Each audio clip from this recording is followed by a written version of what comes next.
TikTok has inevitably changed techno forever. It's changed all music and really all art. But today we're going to be talking about its impact on techno and why you should care and why it's not really as much of a bad thing as a lot of purists will say. Before this video starts, make sure to like this video as well as subscribe. Let me know if you want to see more videos like this in the comments. Also, check out my sample packs at the top of the description. These are really the best things you can download right now to make better tracks today. Thanks for the support, everybody, and let's get started. Alright, so the first thing when it comes to TikTok changing techno is sort of this rise of like shorter form music, or music maybe where like the tension, the build and release happens a lot faster than we've been used to.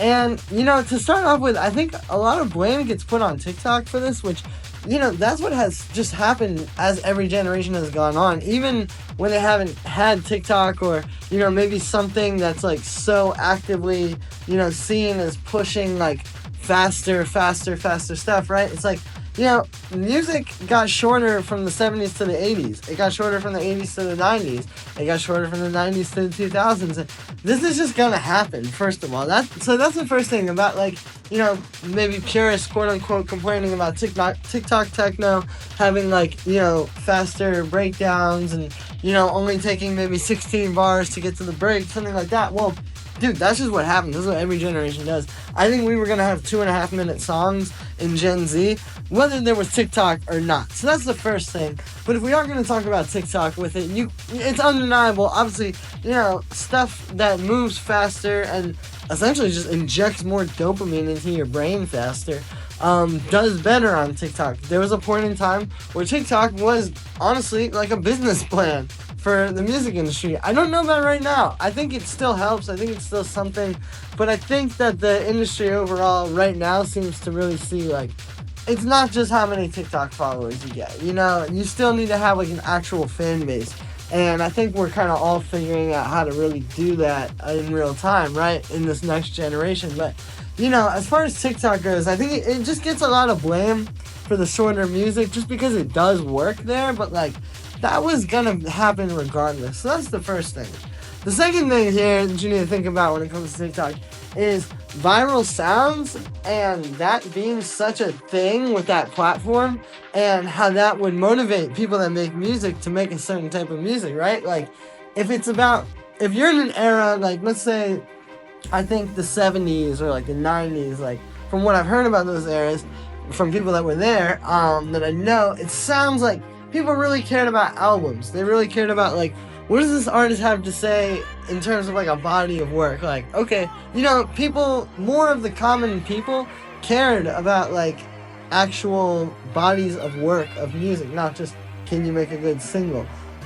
That seems to have kind of changed now, right? Nowadays, obviously, with this, like, viral sound thing, and with, I think it's less about, like, you know, the people coming to the artist, which it would have been back in the day. Let's say you make a big album and then everybody has to go and listen to it and sort of accept your vision. It's less people coming to the artist and more artists coming to the people. So that would be like, okay, let's make a viral sound, a song that can be a viral sound, rather than sit and take time and make like a great album. And that's just undeniable. And honestly, the only way to really change that, if you don't like it, is to just not use TikTok. Like, the only, you know, the law of supply and demand applies to everything. So if you take away the demand, the supply is going to have to change. It's like, you can't be scrolling through TikTok all day long, giving them data that, hey, people are using TikTok and loving it, and then being like, I hate TikTok techno. Like, get off of TikTok. Stop feeding them that sort of, like, proof that it's still working, right? But yeah, so the viral sounds thing, I think the fact that it's so based around sounds, and it's almost like if you're a musician, hey, here is still like an avenue in the 2020s that you can do where people care about the music, right? Because, you know, the value of music has vastly changed, and a lot of those places where people were checking for music, and a lot of people who were checking for music aren't anymore. And even like big artists are struggling with that already had a lot of fame. So here's this viral sounds thing we can go do.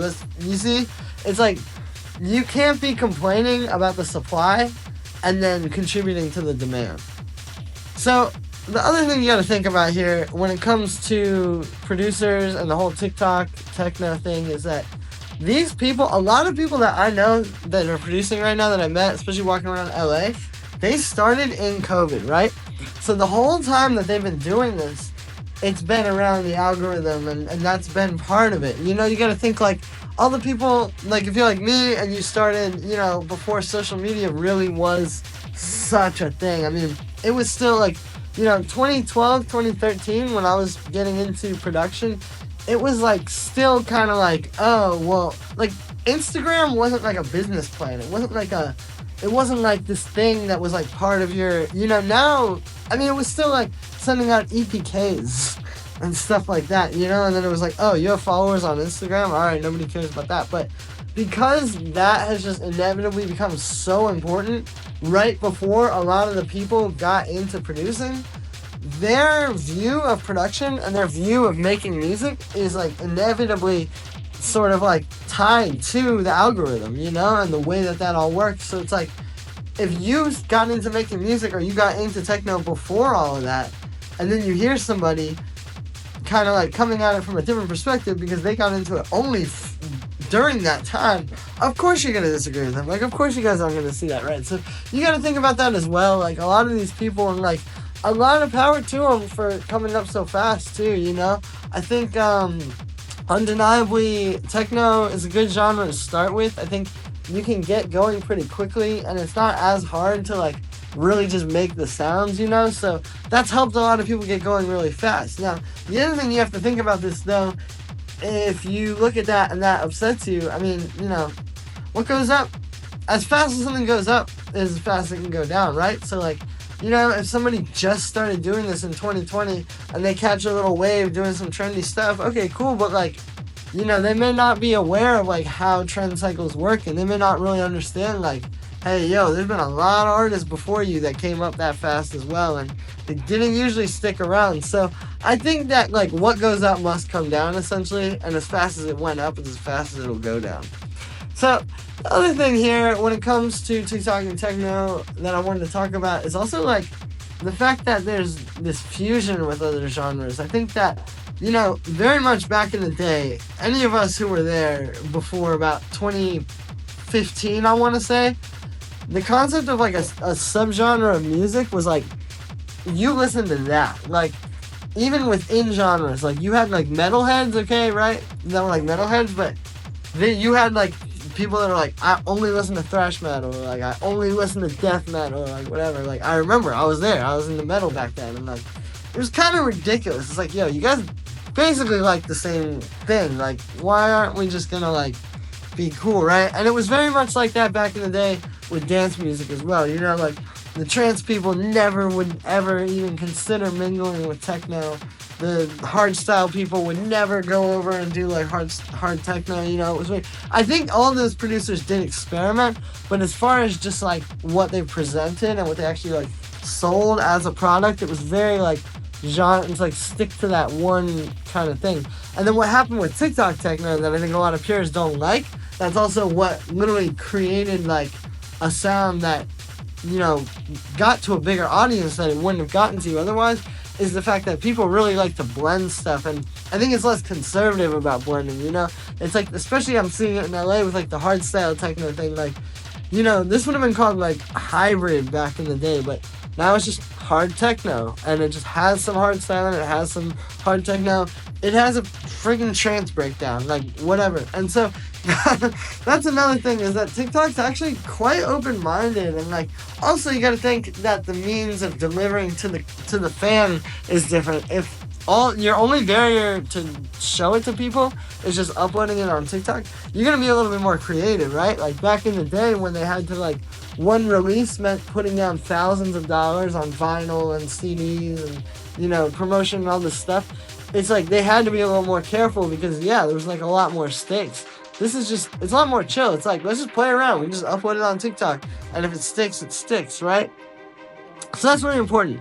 The last thing I want to talk about, though, is that why we should all just kind of adapt to this, and why it's not so bad, you know? I think anything that gets more open-minded over time, like I'm saying about this, where it's like, you know, the combining of hardstyle and trance and techno all into one genre, if you ask me, that's a win, you know? I think the goal here is, like, bigger than music, just eliminating differences. Like, that's, going back to the metalheads thing, that's the thing I kind of like, is, like, you really just can't see that, like, you pretty much would be, like, very similar if you're the thrash metal guy, you hang out with the death metal guy, you know. It's like, I just feel like anything beyond the music, anything that can help break down barriers between people and, like, stop people from, like, isolating from each other and kind of come together. Like, maybe now somebody that would have only gone to a hardstyle show back in the day goes to a hard techno show and they meet somebody really cool they never would have met, you know? Like, it's more than music, guys. Like, it's really more than music. It's not just about, oh,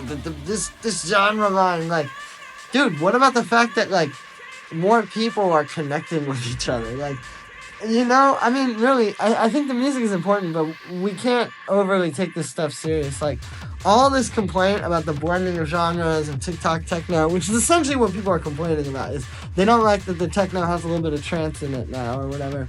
But meanwhile, the techno without trance was getting really boring for all those years, you know? It didn't have the world wasn't coming to that because it wasn't so exciting as it is now. It's like, just get used to it. and really, it's a good thing because we need, it's less about music and about being conservative about music and more about bringing people together and really just creating, like, one scene that we can all inhabit. And maybe you're allowed to play a DJ set where maybe you start out a little bit slower techno, then you go up to trance, then you go hard techno, then you go hard, like, you know, this helps create that world, and this helps, like, feed that. So that's kind of world I want to live in. I don't know about you guys. Anyway, guys, that is about how TikTok and techno are inextricably linked forever now, and how it changed the game for a lot better. Thanks for watching, everybody. I hope you enjoyed. Let me know what you think of this video in the comments. Check out my sample packs at the top of the description for the best sounds to make this kind of music as well. Thanks for the support, everybody, and I'll see you tomorrow with another video.